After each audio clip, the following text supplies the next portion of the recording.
Praise the Lord everyone. सबको जय मसीह की। और मैं विश्वास करती हूँ कि आप सभी ब्लेस्ड होंगे और खुदावन का रूह पाक आपको टच करेगा और यह वचन आप लोगों के जीवनों में, आपकी ज़िंदगी में बोया जाएगा और 1000 गुना फल को लेकर आएगा। आओ मैं उस जिंदा वचन को आप सभी के लिए पढ़ती हूँ, जो वचन हमें परमेश्वर के दास अपोस्टल अंकुर यूसुफ नरूला जी द्वारा और परमेश्वर की दासी पास्टर सोनिया यूसुफ नरूला जी द्वारा दिया जाता है। आओ मैं उस जिंदा वचन को आपके लिए पढ़ती हूँ। यहोवा की व्यवस्था, जैसे कि पवित्र बाइबल भजन संहिता 19 की 7 आयत में लिखा है, यहोवा की व्यवस्था खरी है, वह प्राण को बहाल कर देती है। यहोवा के नियम विश्वास योग्य हैं, साधारण लोगों को बुद्धिमान बना देते हैं। आमीन। मेरे प्रियो, बाइबल में लिखा है कि यहोवा की व्यवस्था खरी है, इसलिए आपको उसकी व्यवस्था पर चलना है, उसके वचनों के ऊपर चलना है। आपको दूसरों को माफ़ करना है, आपको प्रार्थना करनी है, रोज़ों में रहना है, पवित्रताई में रहना है और परमेश्वर के वचनों को पूरा करना है। और जब आप ऐसा करेंगे तो कोई भी आपको नीचा नहीं कर पाएगा।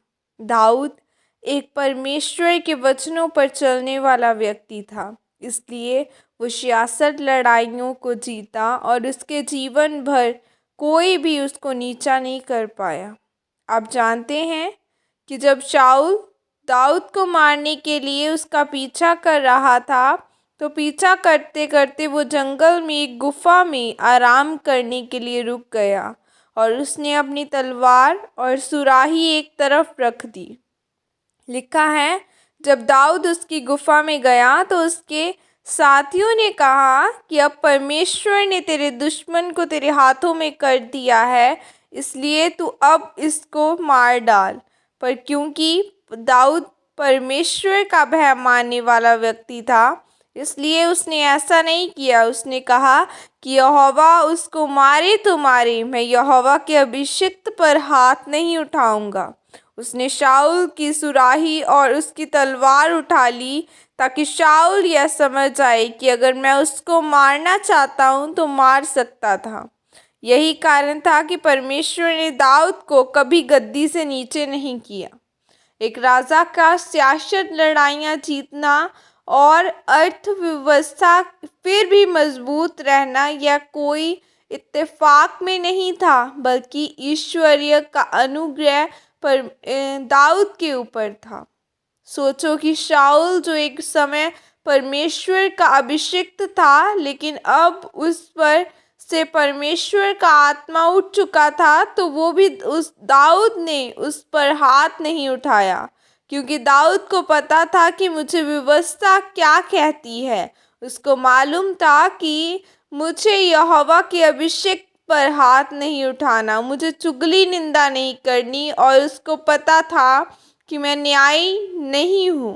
बाइबल में लिखा है कि उसने मेरे हाथों की शुद्धता के अनुसार मुझे बदला दिया।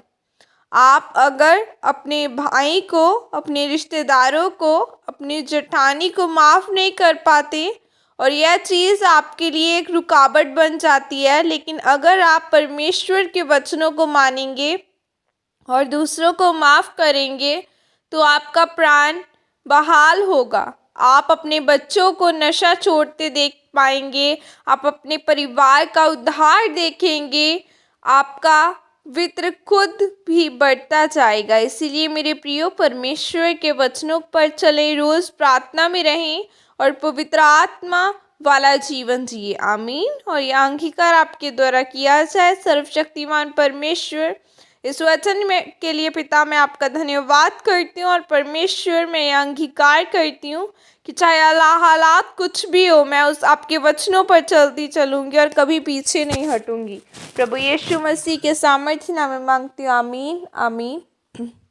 हालेलुया।